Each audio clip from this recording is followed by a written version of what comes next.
Bakunzi banjye, wigeze usabwa kugira icyo uvugira imbere y'abantu benshi ukumva ufite ubwoba? Ese wigeze usabwa kugira icyo uvugira imbere y'abantu ukumva urimo urabira ibyuya umubiri wose, intoki zikuzura ibyuya, mu kwaha ibyuya bikaza, ugatangira guhumeka insigane? Ese mwarimu ugeze kukubwira ngo uhagarare imbere y'abanyeshuri ugire icyo uvuga wumva ufite ubwoba? Ese umunsi urangiza amashuri wasabwe kugira icyo ubwira ababyeyi wumva ufite ubwoba? Ugira ubwoba bwo kuvugira mu bukwe? Ese iyo habaye ikiriyo cyangwa hagize umuntu witaba Imana ukumva ufite icyo ushaka kuvuga wumva ufite ubwoba?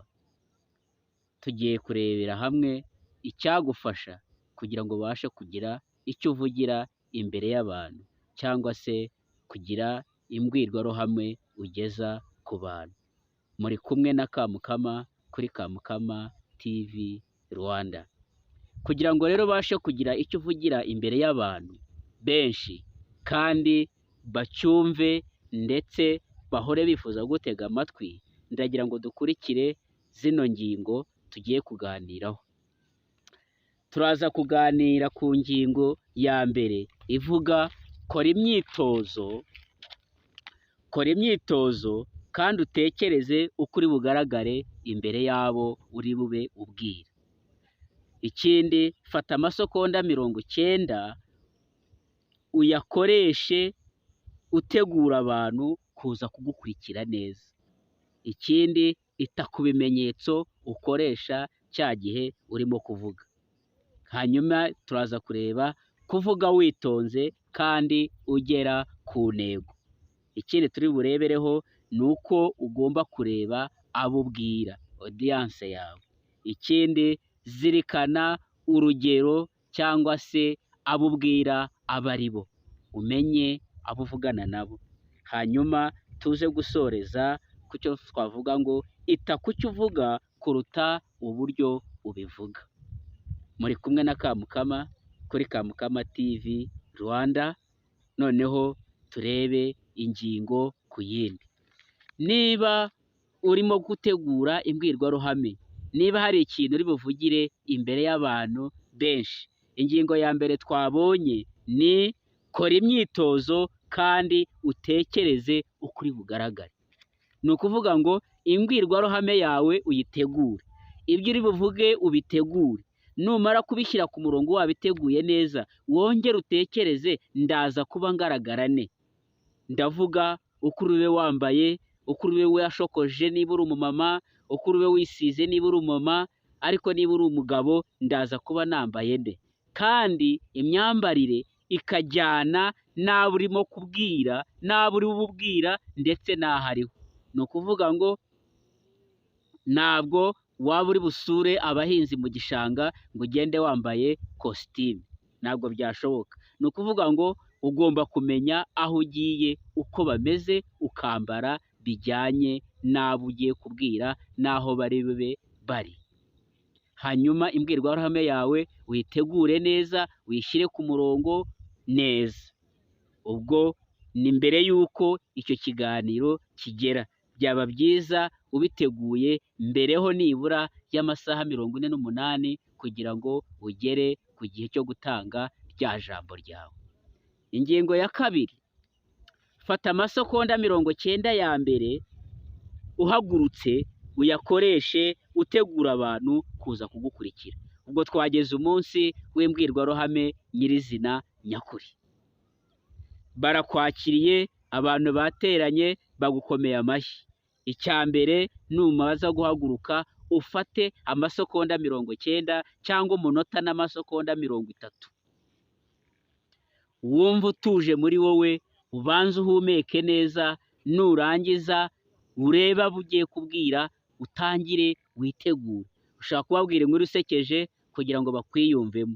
Ushobora kubasuhuza, ni ukubasuhuza, wamara kubasuhuza ukababwira nk'inkuru runaka ariko mu magambo make, kwa kundi ubibwira mu magambo make, mu masegonda 90 cyangwa umunota umwe n'amasegonda 30. Ayo masegonda 90 ni ikintu cy'ingenzi cyane.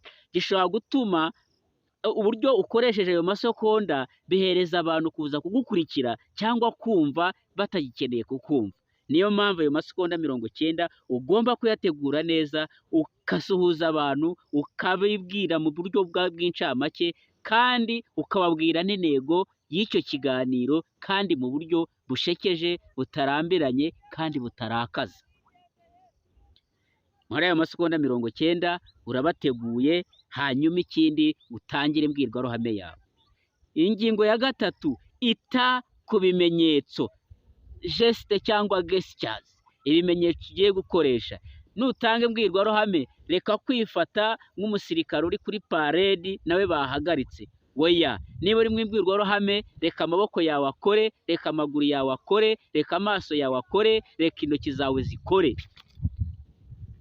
Reka wese ukore, reka umubiri wawe ukore, ariko wirinde gukora ibimenyetso byinshi ku buryo abantu batayoberwa ibyo urimo. Ahubwo wowe icyo ukora, gerageza ukoresha ibimenyetso bijyanye n'amagambo urimo kuvuga, ku buryo bishobora gufasha umuntu kumva neza icyo ushaka kuvuga. Ni ukuvuga ngo twite ku bimenyetso. Wirinde gufata mu mufuka, wirinde kwifata mu mugongo, wirinde kwikorera amaboko, wirinde kuyashyira inyuma, ahubwo amaboko ajya imbere aho abantu bayabona akora ibimenyetso. Nibishoboka ugendagendemo, ariko atari ugusaragurika ngo wiruke muri audience, ahubwo hahandi imbere ugendagenda, ku buryo na wa wundi ukeka ko utari bumugereho aguma areba kuri bumusatire, bityo akarushaho kuba maso no kukwitaho no kugukurikira. Ingingo yindi, kuvuga witonze kandi ukagera ku ntego. Mu mbwirwaruhame ntabwo ari byiza nk'uvuga imivugo. Hari imivugo, hari indirimbo, ariko niba ari ukugira icyo uvugira imbere y'abantu mu magambo, vuga witonze kandi ugere ku ntego. Kuvuga witonze bizagufasha iki? Kuvuga witonze bizatuma utekereza ingingo ugiye gukurikizaho. Hari ukuntu uba wicaye wateguye ibintu byose uri buvuge, ariko wajya imbere wavuga vuba vuba, ukicara ugasanga hari byinshi wumvaga wakabaye wavuze utavuze. Kubera iki? Kubera ko wavuze wihuta. Ariko vuga gake gake, wibukiranya n'ibindi, kandi ugera ku ntego, wirinda kuvuga amagambo menshi cyane. Ingingo ikurikiraho, reba abo ubwira. Iyo urimo kubwira abantu, urimo gutanga imbwirwaruhame, ntabwo ureba hasi, ntabwo uhekenya, ntabwo urya intoki, ntabwo useta ibirenge hasi, ahubwo urabatumbira. Kandi ukareba ab'inyuma, ukareba abo hagati, ukareba ab'imbere, ukareba abo mu mpande, ku buryo abari muri audience yawe bose babona ko urimo kubitaho, urimo kubareba. Ikindi, zirikana urugero rw'abo ubwira. Turavuga hano mu myaka, turavuga mu mashuri, turavuga ibyo bakora, kugira ngo umenye amagambo uri bukoreshe, kugira ngo umenye igihe uri bukoreshe, kugira ngo umenye ingero uri bukoreshe. Ni ukuvuga ngo witegure imbwirwaruhame, ugomba guhora wibuka abo uri bubwire, abo uri bubwire ni bande. Niba ugiye kuganira n'abahinzi, koperative z'abahinzi, ntabwo uzazana amagambo yo mu kiganga, ntabwo uzazana amagambo akarishye yo mu bucuruzi, uzakoresha amagambo yumvikana. Niba ugiye kuganira n'abaganga, uzakoresha amagambo ya kiganga ari scientifique, ashobora kubafasha kumva neza ibyo bavuga. Sobanukirwa audience yawe. Utazaba uganiriza abakecuru batize ngo ujye ukoresha amagambo ari mu ndimi z'amahanga menshi. Oya, menya urimo uraganira n'abandi. Iyi ni ingingo ikomeye cyane. Usanga abantu benshi ikiganiro bateguye gisoza kidasobanutse, kubera ko bagiye bavangavanga indimi nyinshi, kandi abo babwira bavuga ururimi rumwe. Ni byiza gusobanukirwa abo ubwira. Niba ari abana, ukirinda gutanga ingero zirimo amagambo akomeye kandi akarishye. Niba ari abantu bakuru, ukirinda amagambo y'urukozasoni. Niba ari urubyiruko, ukamenya imvugo zibashimisha kumva, zituma batega amatwi. Bizagufasha kugira audience inshuti zawe. Indi ngingo kandi ikomeye cyane ni uko utagomba gukerererwa. Mu byo utegura byose gerageza we gukerererwa, ahubwo uze ubanze umenyere aho uri buvugire, urebe aho biri bukorerwe, urebe sare uko iri bube ingana, byose ubishyire ku murongo, umenye ijwi uri bukoreshe, umenye volume uri bukoreshe bijyanye n'abantu bari bahari cyangwa n'ingano y'aho bari bube bari. Ingingo ya nyuma, ita cyane ku cyo urimo kuvuga kuruta uko urimo kubivuga. Gerageza bishoboka abo ubwira basobanukirwe, abo ubwira basobanukirwe, ube wabitekerejeho neza, wabyizeho neza. Niba uganiriza abantu ku cyorezo cyangwa indwara, ube wayinonosoye uyizi neza.